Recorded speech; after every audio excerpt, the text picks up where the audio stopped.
It's concentration. We hear that translation, samadhi is concentration. So that has a particular kind of connotation of focus. And that is one component of samadhi. There's a focusing component, but that's not the whole picture. And there's a way that if we're just using that one translation of concentration as the definition, it might lead us astray.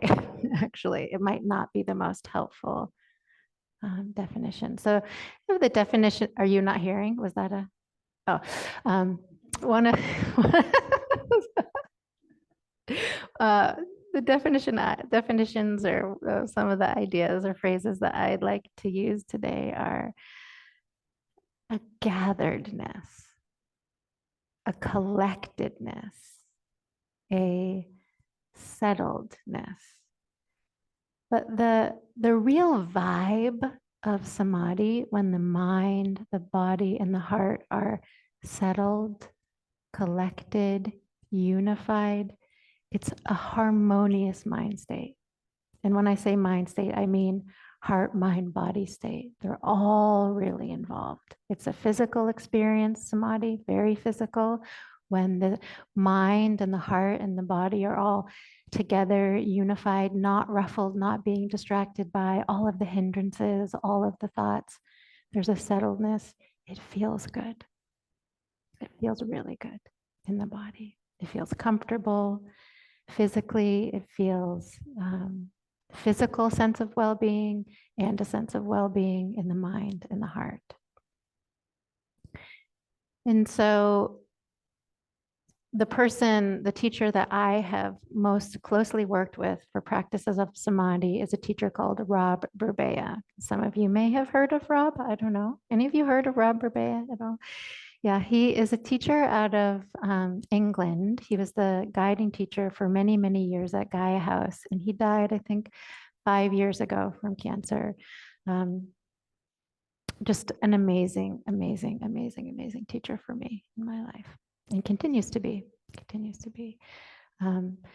And so you'll hear me reference him a lot today.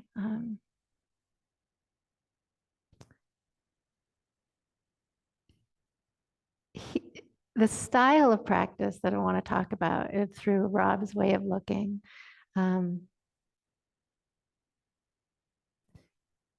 Rob, there's sort of two schools of thought with samadhi, or maybe many more. But for most of us, we've been instructed around this idea of concentration to find a one-pointedness of mind. And sometimes that's even the way that samadhi is translated, as a one-pointed focus. And so many, many teachers, and I know this was me for a long, long time, that one-pointedness was like, pick a one point in your body, like the nostrils or the belly. Yeah, have you heard this? Like, just focus on this one point, which is quite small, actually. For some people, that works really well. For a lot of people, a lot of people, including me, it doesn't work really well.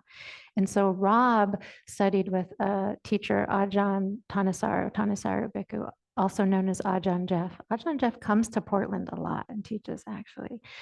He learned this doorway to samadhi practice that's a whole body experience.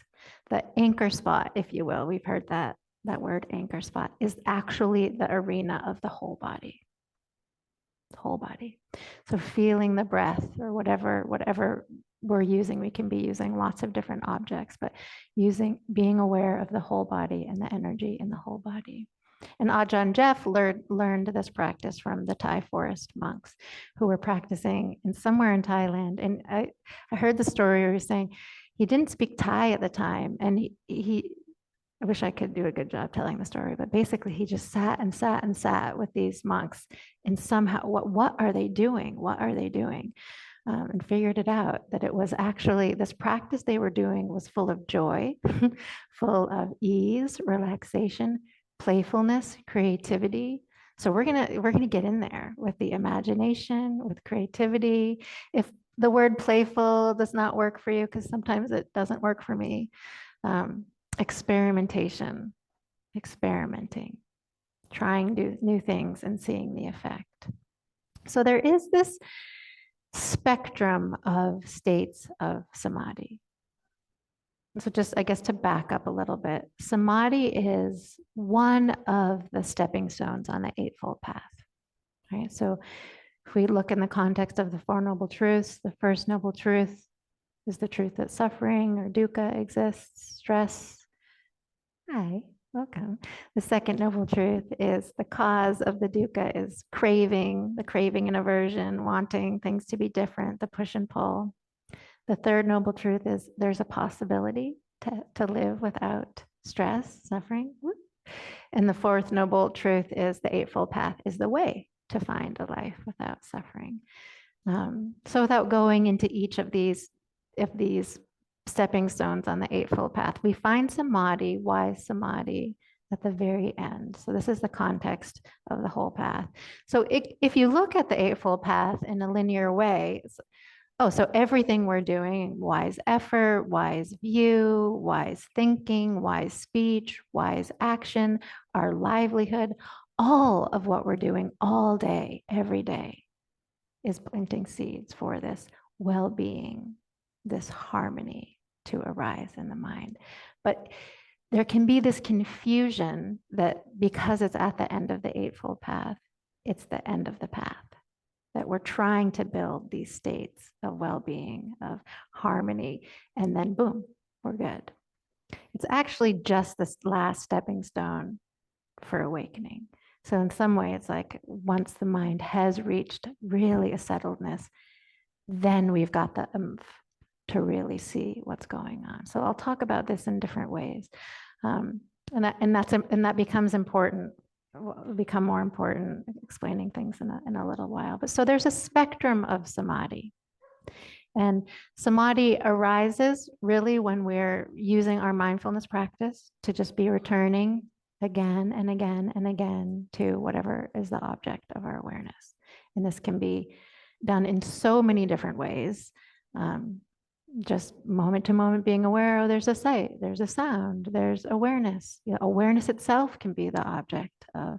So it's anything can develop samadhi, but it is this quality of returning again and again and again and again.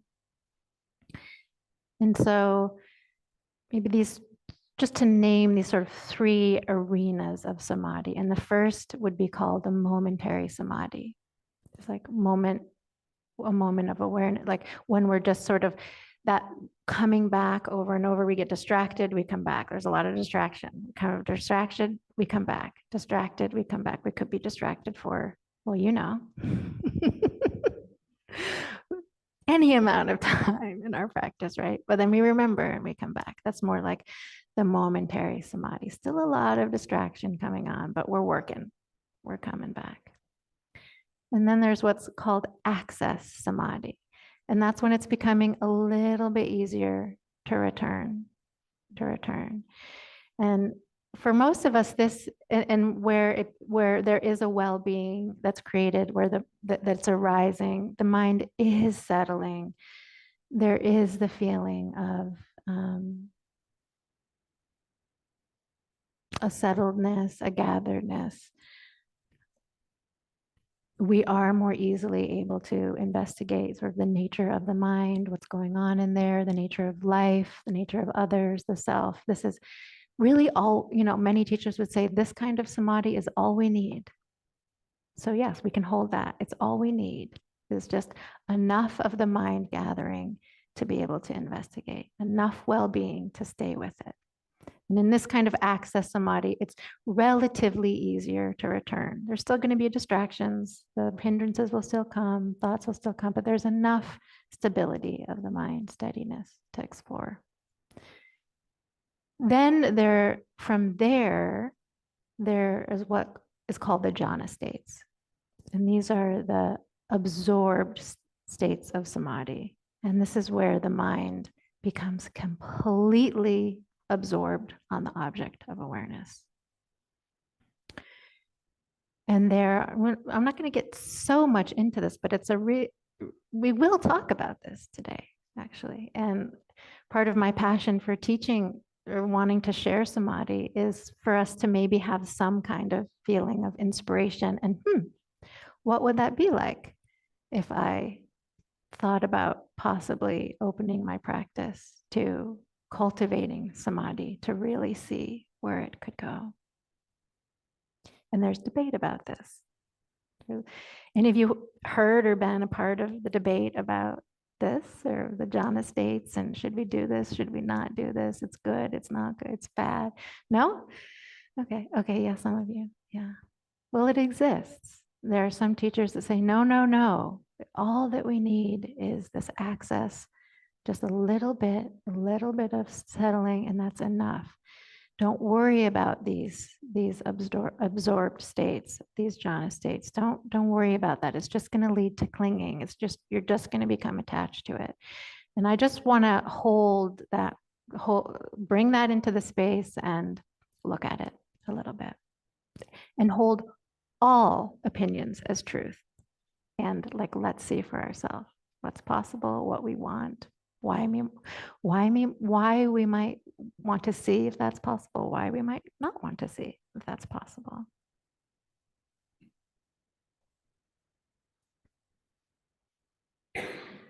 So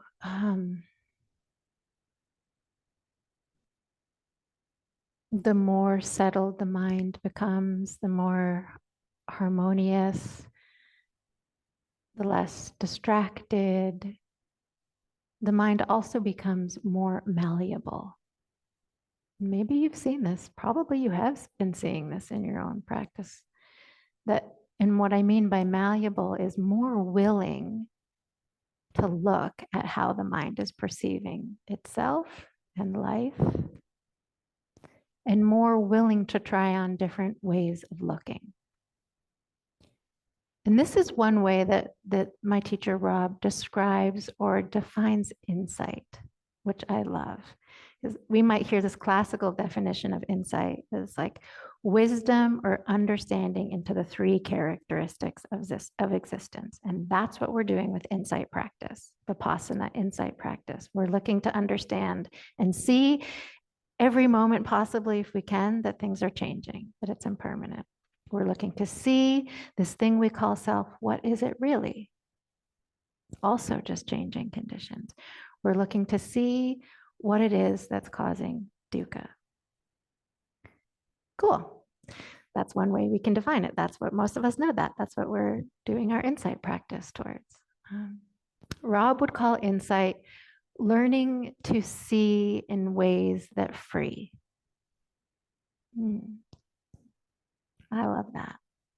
And so his kind of approach to the whole dharma is there are actually infinite ways to see. And what are the ways that we're learning to see that are leading to suffering? Or what are the ways we are seeing that are learning to suffering, lead to suffering, which would be not perceiving impermanence, perceiving the self as solid, not understanding what's leading to suffering. Those ways of looking lead to suffering. In what ways that we are learning to see or playing with seeing lead to happiness, connection, opening, freedom.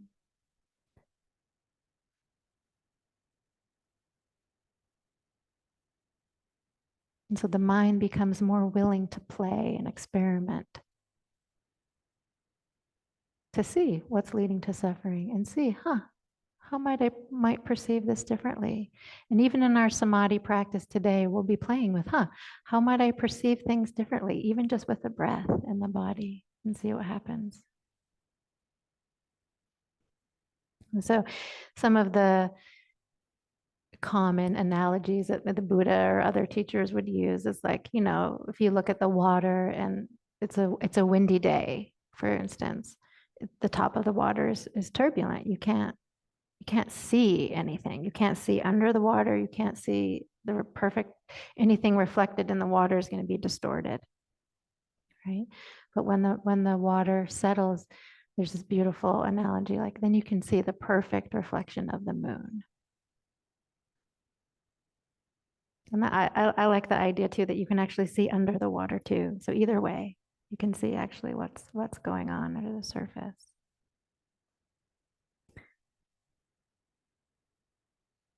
So many of us have heard training the puppy dog analogy. Have you heard this with mindfulness? Training the puppy dog, like we're just bringing it back, bringing that puppy back. You would do it lovingly, you bring it back, and that's sort of what we're doing with mindfulness. And then the idea that samadhi is when the puppy has finally learned to just sit and stay. But that's not why you got a puppy, right? You didn't get it so it would just sit there and stay. You got it so you could have this beautiful, loving, wise relationship with it your whole lives, right?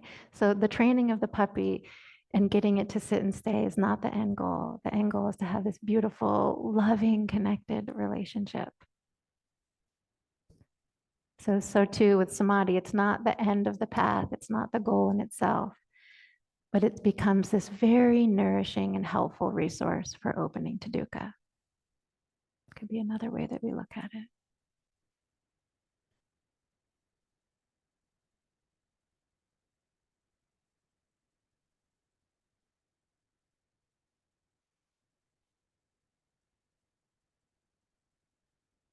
And so some of the things that I have heard as a practitioner and a teacher on the path are like, be careful of samadhi. Be careful of wanting it because it's just creating this pleasant state. You'll become attached to it. Or you'll get into the unwise view that it is the goal of the path and you'll forget to investigate the nature of the mind, or it's just going to lead to striving. And that's actually, why we titled this day Relaxing into Samadhi, because for so many people it evokes this trying to get something, trying to do, or trying to be good enough.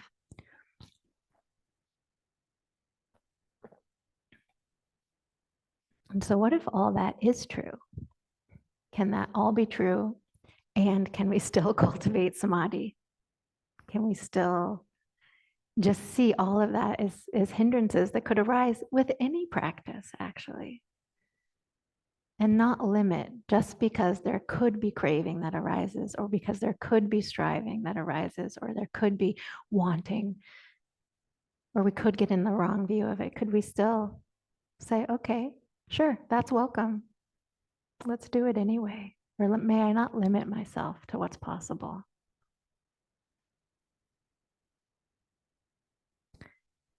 And when the Buddha spoke about the cultivation of samadhi, and in particular, these more absorbed states of jhana, where it's just varying degrees of pleasant and more pleasant and more pleasant, like states of like real enjoyment in the body, real altered states of consciousness that are quite beautiful, like exquisitely beautiful.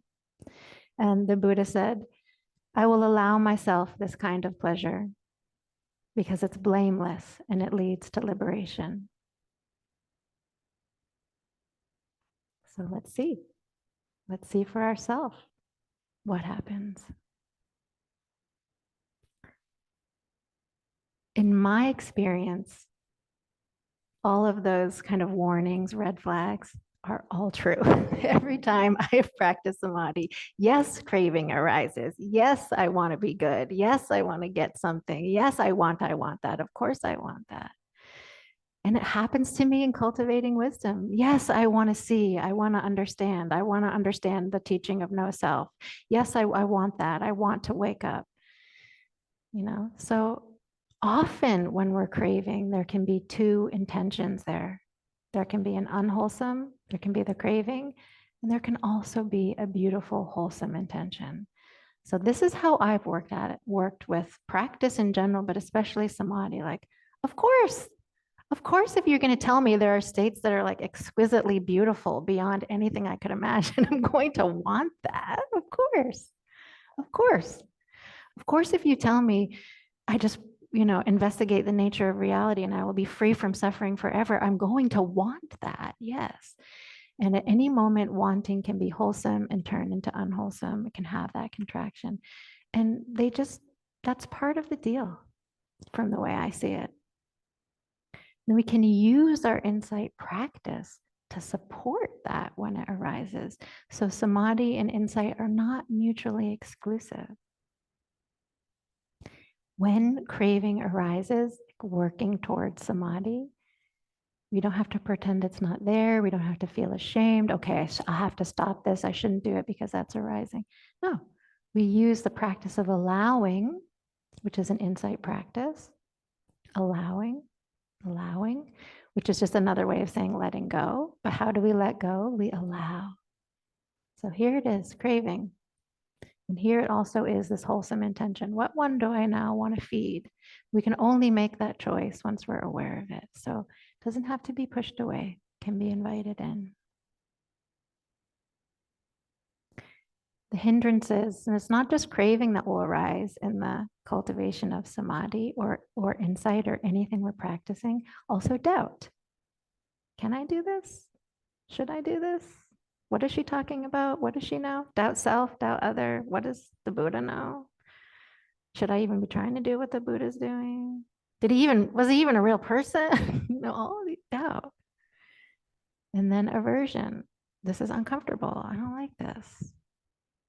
I feel restless, worried. What comparing is a big one that can come up with samadhi practice, but all practice. She looks like she hasn't moved all this whole time. She must be really, really deep in samadhi right now, right? Or if even today, if we're talking and people are sharing their experiences, and they, oh, that didn't happen to me. These are the hindrances that come up in practice, in group practice, in life, and we work with them. And so that's the beautiful thing when people say, "Oh, samadhi leads to insight." Actually, insight can lead to samadhi as well. Because once, for me, when I work with craving on the path of cultivating samadhi, and I'm able to allow it, I actually feel relief in the allowing. Oh, this is, I'm not wrong for this. It's okay that this is arising. And that is cultivating insight. And then there's a calming that happens in the mind when I'm no longer fighting it or feeling ashamed. And there, samadhi's underway again as soon as the mind is relaxing and calming. So they're all feeding each other.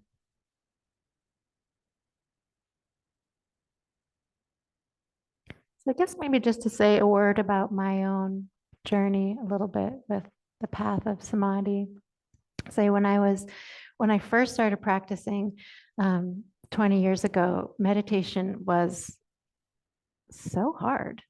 I mean, like hellish kind of hard. Like I can remember so many times of feeling like if that bell does not ring in the next second, I will have to run. I will have to run. Like it just, like the ants crawling under my skin, so much restlessness. Like 45 minutes was just so long, so long.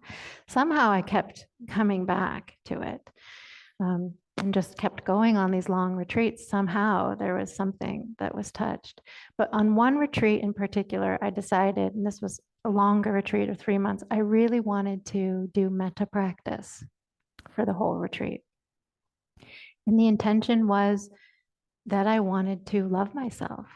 That was the only intention. And I just kind of heard people say, like, oh, I've done a metta retreat before. So I thought, okay, I'll just do a metta retreat. I had no idea what that entailed, what that meant.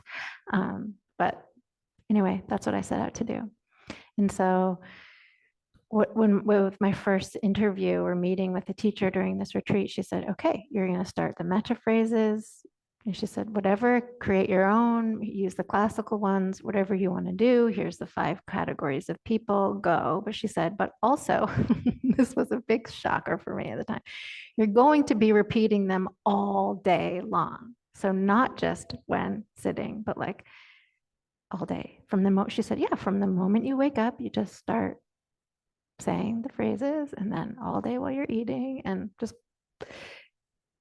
I, just wanted to be a good person, I was going to say good girl, but really that was the energy actually. Okay, I'll be a good girl and do what you're saying. And so I did it with diligence. I said, and it was a beautiful unfolding of the cultivation of metta. I had no idea what samadhi was. I mean, I think I had heard people talk about it on retreat, but that was not happening in my meditation. It was really like a slog most of the time. Like maybe I would have some retreats that there was some calm or settledness. or maybe some sittings, I mean, but in general, it was hard. It was hard. And on this retreat, all of a sudden, all of a sudden after weeks, not all of a sudden, weeks and weeks and weeks of doing this, just saying these phrases and really like falling in love with the practice of metta itself. This sense of well-being in the body came, and really strong sense of well-being in the body. And it felt really blissful and beautiful. And I started to perceive the body in different ways from the inside. It didn't feel normal anymore. Everything was changing in my perception. I had no idea what was happening, no idea. And the teacher said, okay, this is Samadhi building. And from there, she guided me to explore it more. But even then, even in that first exploration, I still had no idea what she was talking about. It was happening in my experience, but I didn't know what it was. What was the point of it? Why was I doing it? And so it didn't amount to much. It was like a peak experience. Like, wow, that was cool. That was really interesting. But my practice wasn't really mature yet. I didn't really have an understanding of where anything was really going yet. Although I will say, something about the pleasantness and the beauty of the experience signed me up for my next retreat right away. Like, ooh, there's something cool. So there was something about it that kept me going, even though I can't say that I still didn't really understand what was going on. But after that, the next long retreat that I went on, I said, I'm doing that again. That was really cool. But this time it was the same teacher, and it wasn't metta. And it was a practice of just right here, just the breath right here. And that was the only instruction the whole month. I would go in, okay, keep going, just breath right here, just all day, same thing all day long. And nothing happened. I will talk more about what did happen, and it wasn't good. It was really bad. It was really bad. I actually injured myself for sitting so long and trying so hard and striving and wanting to be good. And something about that point right here was just really uncomfortable. But the whole thing was just incredibly, horribly, awfully painful, uncomfortable, and a waste of time. But not a waste of time, because I learned so much about striving. That was what that retreat was about, but it was not a cultivation of well-being or samadhi. And so that was, for me on my own path, a really confusing time, actually. So I thought, okay, no, I can't do samadhi anymore. And it stirred everything up for me. What am I even doing? And then I would sit down, and then I didn't know what I should be doing anymore.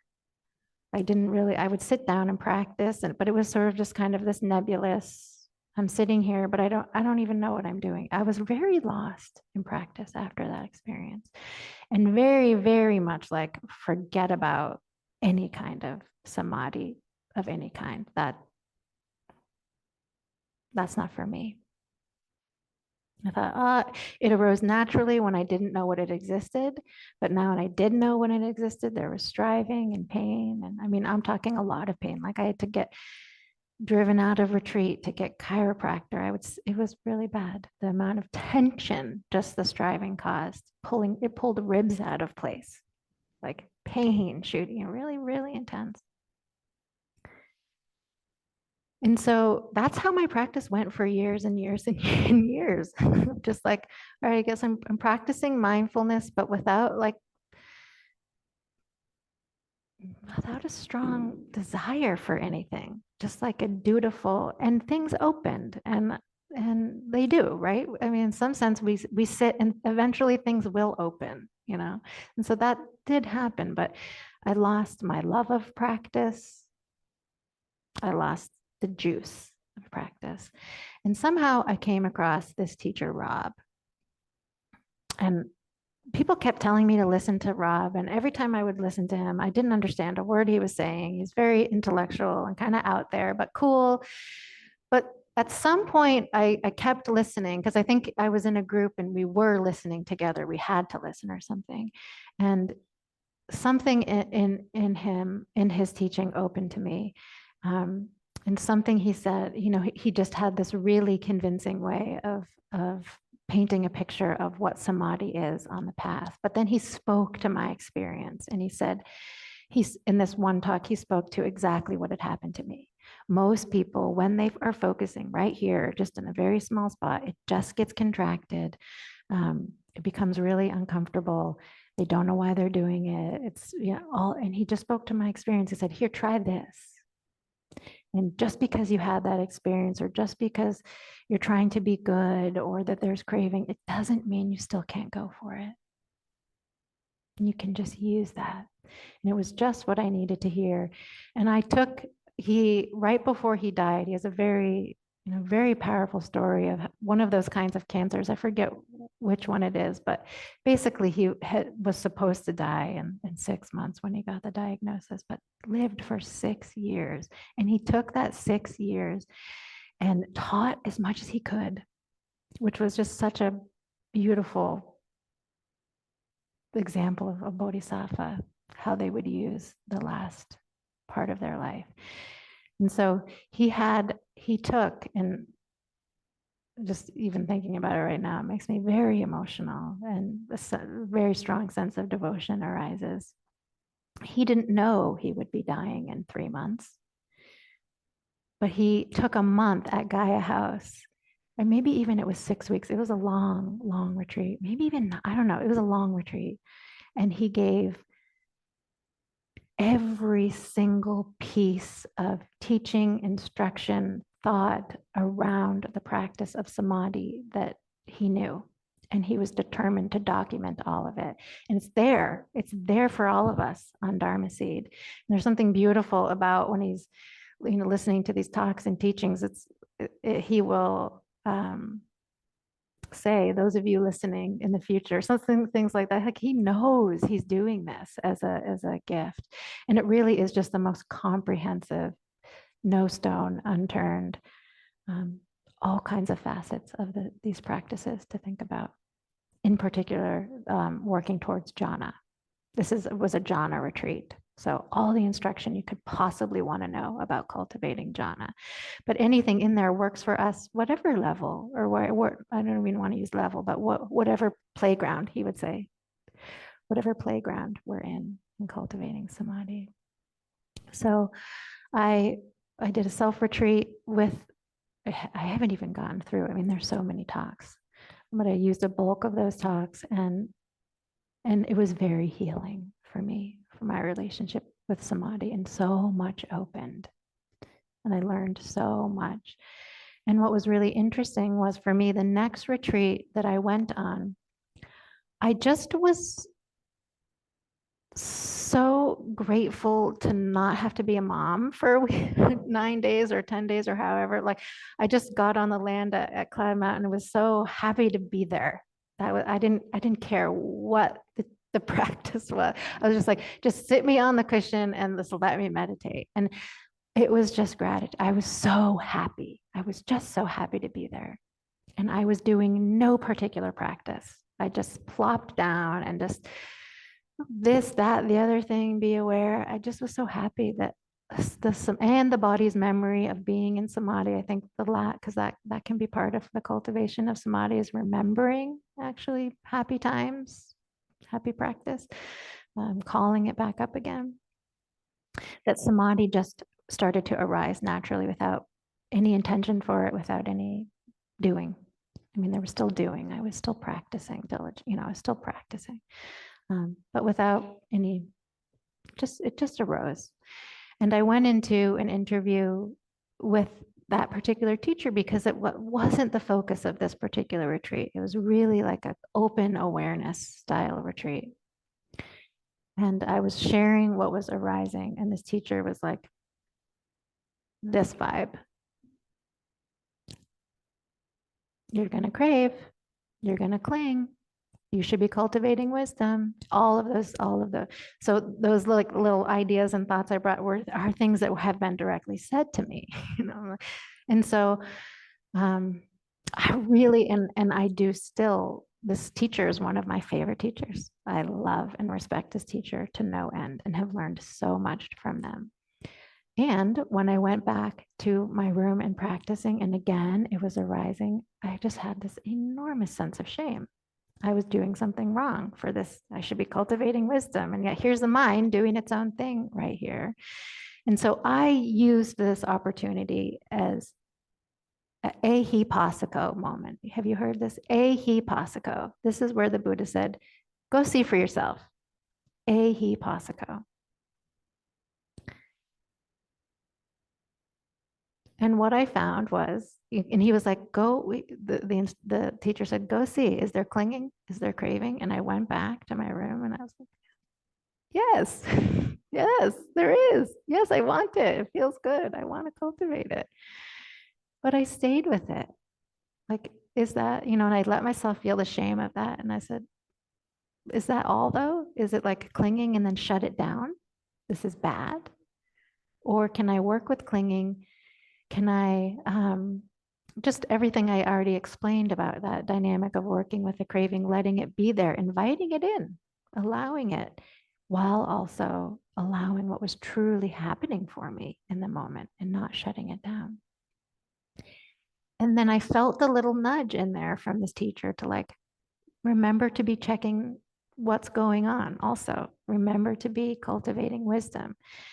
And so I use that as a hipassiko. Can I be cultivating samadhi and also cultivating wisdom?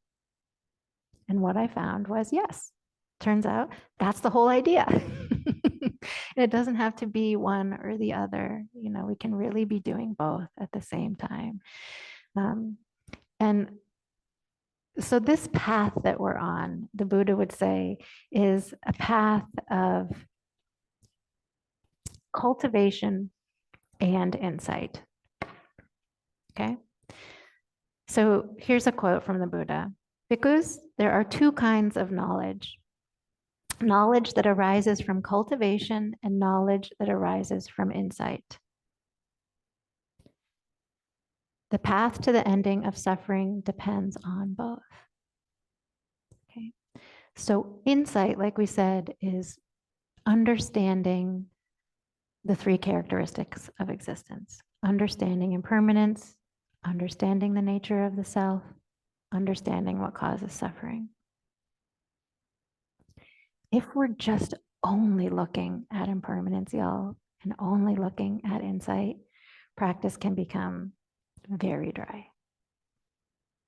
Right? If that's all we're doing, it can just become so out of balance, so depressing, so dry. And also, it can become so scary at times. And so that's where these two wings of the Dharma, this insight, needs the cultivation. And what does cultivation mean? Cultivation are the inviting in beautiful states like the Brahma-viharas, the metta, love, compassion, joy for ourselves, joy for others, compassion, equanimity, generosity, gratitude, thankfulness, the juicy, yummy stuff, right? Because when we're investigating through this wisdom lens, it's just not always easy. I've been talking a lot about wise view this week in groups and listening to what's happening in people's lives and in the world. It's not easy. I don't need to tell you this. I don't need to tell you this, but I'm just listening to stories and people losing their children, people with health. I'm sure if we opened up in this room, we could hear hours of suffering and stress and dukkha that just in this room, just in, online that we're feeling. And then there's the world, right? If I just sat here and told you it's impermanent, it doesn't land very well, does it? If someone is losing their child, life is impermanent. Or if I feel really stuck in an emotion, if you just tell me you're identified by it, there's a way it can kind of feel judgmental in a way. Look, Oh, you're clinging. Look, you're believing that story. You're believing in a self. It doesn't maybe doesn't necessarily have that tone, but you get the idea. It can be insensitive if it's not cushioned with compassion, if it's not cushioned with love. So we open up to dukkha and we have these cultivations, and samadhi is one of them, this well-being. When we're resourced, and my teacher Rob calls, some states of samadhi, or when we're entering into samadhi, like drinking water when we're walking in the desert, just drinking and drinking and drinking and drinking and drinking to resource us. And we know that right now. We need to be resourced to hold what's happening in the world and our own lives. If we're just looking at the news and compassionate action, and we're going to be burnt out. And we're just going to be. So this is a beautiful resource, and it comes from within our own heart and practice. How cool is that? One thing that inspires me is that the Buddha said, or the Buddha did sit in jhanas for 6 hours or something like that a day after he was enlightened. So if you think of the Buddha's teaching schedule, like a modern day teacher, he is here and there teaching retreats and meeting with people and listening and giving instruction. And okay, I'm going to go sit in jhana now for 6 hours. Okay, now, all right, let's do the next retreat. Go, sit in jhana. He would give himself that every day.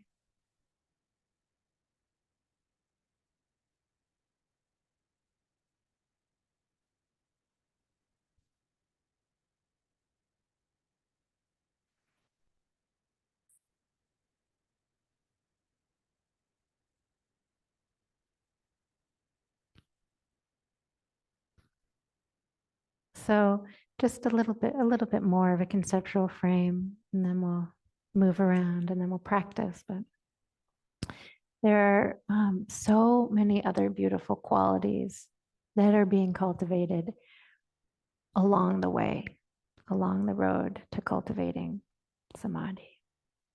And just to speak to some of these other benefits besides just the brightness, the clarity, the settledness, the gatheredness that makes it easier to investigate dukkha. That's like, the main one, the big one. But there are other lesser ones that are still being cultivated. And one of my teachers, Catherine McGee, has this analogy of cultivating samadhi like building a castle. We're building a beautiful castle.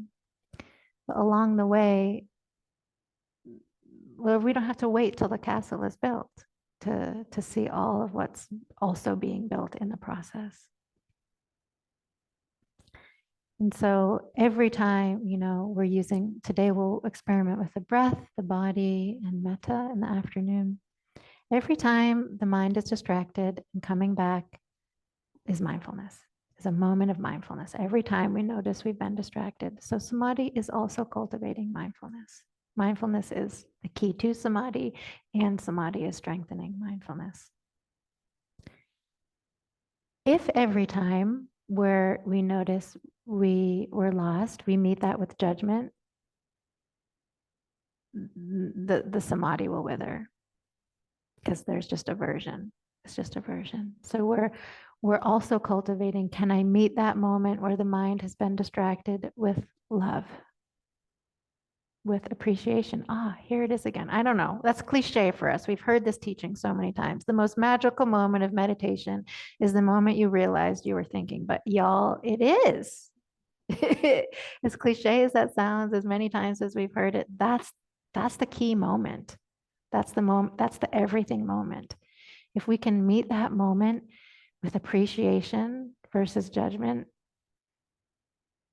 there we are. That's a new way of living in this mind, with this mind. So every time we do that, we're cultivating metta. Also, in the actual action of returning, there's like a muscle being built of returning. This is like the muscle of resolve. Commitment and doing this. Resolve being one of these core elements, qualities of heart to awaken. If we don't have it, we don't have the resolve to change, we all know what will happen. Yeah. And with samadhi, with just also cultivating wisdom and awakening, we all know it's happening on its own timeline, right? So the more we can let that in, that insights are deepening, samadhi is deepening, all in its own time, we're cultivating patience. So patience is being cultivated in this practice. And a key element that we're going to be working with today, and a word that we'll be working with today, is sensitivity. In particular, with this practice, becoming more and more sensitive to the energy in the body. And in particular, when the energy in the body starts to feel comfortable, good, okay, maybe even pleasant.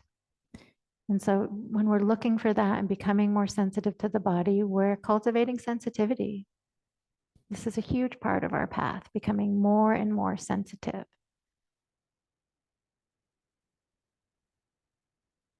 to all of it, to our internal experience, into our external experience, more and more sensitive. And we talked about the cultivation of insight.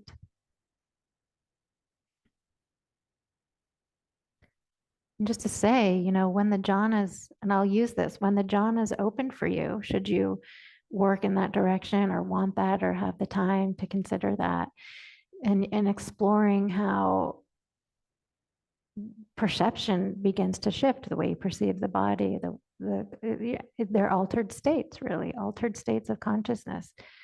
That begins to shift our experience of the mind itself.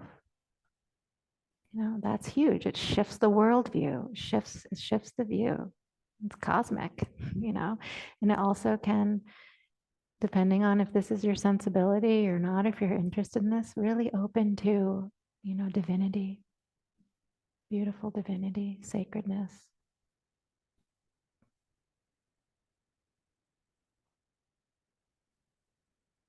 Just want to share, maybe end, let's see where we are. Yeah, maybe end with this little story of the Buddha's life and his journey of awakening, because it's just a very sweet story. Probably you've heard it before, but just in the context of where we're going here. The first part of the story is the Buddha leaving. Before he was the Buddha and he was the prince and he left, that had a sense there's something and I don't know what it is, but I got to leave this palace to see what's going on out there. What am I feeling? And so he left, and he saw the three heavenly messengers, which were the aging person, the sick person, and then he saw a corpse. And the feeling that he had was this feeling it's an emotion called samvega. It's not, this teaching is not talked about a whole lot, but I think it's a really powerful one. It's a feeling of despair at seeing life as it's normally lived. So this is like, oh, that's what's happening. The Buddha had never seen someone old, sick, or dying, or dead. That's where we're headed. That's what's going. There's this feeling of no way. That's life as it's normally lived. And then the other part of this teaching of Samvega, there's this emotion, actually, it's like, has many parts to it, is a feeling of despair, having like allowed oneself to live complicitly in this way life is normally lived. And then the last part is like this urgency to find a way out. And the Buddha saw old age, sickness, and death. I think I have it just with capitalism, with racial bias, with trying to be good, there's so many ways in our modern culture that we feel life as it's normally lived is quite meaningless. And oh my God, I've been complicit in these systems and this way of life. And what's the way out, right? And that's probably why most of us are here right now. And so with just Samvega alone, the last part of the story is that the Buddha saw a monk in robes.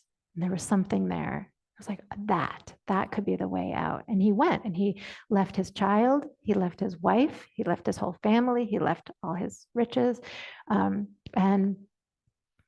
went and followed this path of, well, he started to explore the path of what could different paths of what could be the way. And so there's this other emotion that's spoke of here that's called pasada, and it's this quiet confidence that the path works, pasada, and it balances out the samvega. If it's samvega, it's like just this is meaningless. There can be this urgency, but it can either fall into complete despair or like trying all this and that and nothings and just getting more and more irritated and riled up, or feeling just very like, I'm out of here. I don't want to do this anymore at all. And so it's said that like that's what the Buddha felt when he saw this monk, was this pasada. But looking at the story a little more, and this is the part that I'm getting to that feels really important in this context, is that he wound up with this band of ascetics, right? These monks who were barely eating anything. I mean, the stories are just awful. Like, what were they doing? Like walking on nails and things like that. Some of you may have read more of these stories than I, but like really intense ascetic practices to try to wake up. And he found that like he would make some progress on working with the mind through these ascetic practices, but it wasn't doing it. It wasn't liberating the mind. He still had the hindrances, still the hindrances were arising. He wasn't finding that freedom. And so here's where the story of the rose apple tree comes in. Many of you, have you heard the story of the Buddha and the rose apple tree? So it came to him when he was not doing well, as we tend to not do well if we don't eat, maybe have one grain of rice a day or something ridiculous like that. So the story, he was dying in a sense. He was withering away. He was not in a good state. Yet he was so determined. He was determined to find the way. And in that kind of state of, I'm so determined, this is not working so well. He had this memory from childhood, and he remembered in the harvest time when his father was out harvesting. I don't know what the crop was, harvesting, and the young Buddha, maybe like 6, I don't know exactly the age, but young guy, was sitting under, and I just love the words rose apple tree. I don't know what that is, but I have it imagination. It's like, this is lovely. And he remembers that time when he was sitting under the rose apple tree, away from everything, and he entered into the first jhana. Like as a young boy, he remembered he just fell into a deep samadhi. And this is what he says about it. I recall when my father, the Sakyan, was occupied, while I was sitting in the cool shade of a rose apple tree, quite secured from sensual pleasures, secluded from unwholesome states, I entered upon and abided in the first jhana, which is accompanied and by applied and sustained thought, returning to the object of awareness with rapture and pleasure born of seclusion.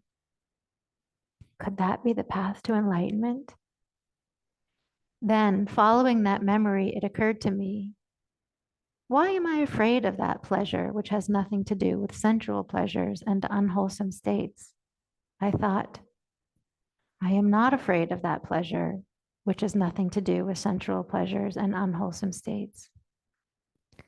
It is not so easy to achieve that pleasure with a body so extremely emaciated. Suppose I were to take some solid food, some rice and porridge. So I took some solid food, some rice and porridge. And that was the turning point for the Buddha, where he discovered the middle way. Yes, renunciation, letting go, and yes, cultivating. Yes, adding milk and rice and porridge, juice to our practice, the sweetness. So this is one way that we can explore this middle way. Yes, investigating insight, letting go, letting go, letting go. Yes, inviting in beauty in all the different ways. Yes, inviting in beauty, more and more beauty. It's both. We need both. And so for me, That was like the real ripening of the pasada. That moment, that was the real serene and quiet confidence that the path works. Ah, the middle way. This is the way. Just the last thing I'll share is that after that last retreat that I spoke about, where I was getting confused, and just the very last one that I had, that was like where samadhi was arising, but feeling sort of ashamed about it, but coming to a place of like, yeah, both the middle way. I was sharing with my teacher, who was different than the teacher who was teaching that retreat, and he just kind of got really, really intense with me and said, well, what is it for you? What is samadhi really cultivating for you? In this way that was like, oh, okay. Outside of all that I've read in the texts, all of what anybody else has told me, what is my direct experience of the benefit? And I just really had to think, and I continually ask this question, but what came through very strong for me was cultivating samadhi for me has really opened me to a vast sense of awe at what is possible with this mind. Like, just to whatever extent I've been able to open to this well-being just through coming back to an object with love, with relaxation, just doing it with wise effort, seeing that the mind already knows what to do, has blown my mind open with awe. And not just what's possible in these states of samadhi, but if that's opening to me without me even knowing, just doing the practice, and it's like the mind already knows, then that's possible for awakening, that it's already there. And it's like one of the most famous similes or metaphors that the Buddha gives for the ripening or development of samadhi is of a hen sitting on eggs. And he says something like, just as a hen might have 8, 10, or 12 eggs and sits on them properly, warms them, and incubates them without longing. Oh, that my chicks might break through the shells with their claws and beaks and hatch out safely. Like she's saying, the Buddha saying, like, the hen isn't like, are you ready? Come on, do it, wake up. Yet the chicks hatch when the time comes. So too, a bhikkhu, that's us, who is intent on the mind's release, does not need to think, oh, that my mind might be released from defilements through not clinging, or oh, that my mind might have samadhi so I can see clearly. Their mind is released when the time comes. And the other simile that, or metaphor, that he uses is a description of a farmer, which we probably can all relate to or have heard. You know, the farmer tills the soil, sows the seeds, irrigates the field, protects it from weeds, and tends it carefully. Yet he cannot make, or they cannot make, the crops grow. Growth happens in its own time when the conditions are right. But for me, my contemplation of this just goes a little bit deeper, because I think I understand, or I don't want to say deeper than that, but where my mind goes with that is like, okay, with the egg, it had to be fertilized, right? It got fertilized. The hen is sitting. It's not going to become anything else but a chick. The blueprint is there. If the conditions are right, it's not going to become anything. It won't become a rabbit. It's going to become a chick, right? Same with a seed of a particular plant. All those causes and conditions are just so. It's the blueprint is in there. That seed is going to, if the conditions are right, flower in this particular way. Oh, what if this mind is nature just like the seed and the egg, which it is, by the way. Humans are nature. We think we're separate, also a part of our unwise view, but we're a part of the nature. We're not, we're a part of nature in the same way a seed or a chick or a chicken is. Wow. The blueprint, the seed for awakening, for samadhi, but also for awakening. If my mind is nature like everything else, it's going to happen. It's going to happen. It's there. There's no other direction, nothing else it will turn into if I'm tending to it in this way. Does that make sense what I'm saying? The blueprint for awakening is there. And the more and more I've seen it in my own experience as samadhi is developing, I'm like, yeah, I don't know what I'm doing here. I'm not making this well-being or this different way of perceiving the body or these beautiful feelings. I'm not making them happen. I'm just diligently doing this practice with love. And it's like the mind and the body are just opening in the only way that they can, that they're meant to. And for me, that is pasada. And so for me, truly the cultivation of samadhi in the way that I've experienced thus far has given me that quiet confidence. It's going to happen, awakening. I don't know what the timeline is, and I'm going to keep that timeline wide open, like lifetimes maybe, But I do have the quiet confidence through my own practice that it's going to happen. And I can say that with just as long as I keep practicing with my whole heart in a relaxed, loving way. So take that for what you will. That's been my experience, and that's what I'm excited to do here with the rest of our day together is just explore it, And there's no right or wrong. We'll talk about this more when we come back from our break, but let's take a break and let's, for the rest of this day, let us keep knowable silence. Does that sound good? Like we don't have to talk to each other till later, or we get to be quiet. So those of you at home, I'm not sure what that will look like for you. Navigate your house wisely. But for us here, yeah, if we need to say something to each other, obviously we can, but we get to just be quiet, and then we'll have times where we'll talk and we'll interact formally in here, but we'll keep silence. And so with this break, with all the breaks, the intention is to maximize joy. So what would feel really good in this break right now? Do you want to like twirl outside? Do you want to lie down? We can always lie down in this room. Do you want to have a little snack? Do you want to take a little walk? We'll just have let's see what our schedule is. Okay, let's take a 15-minute break here.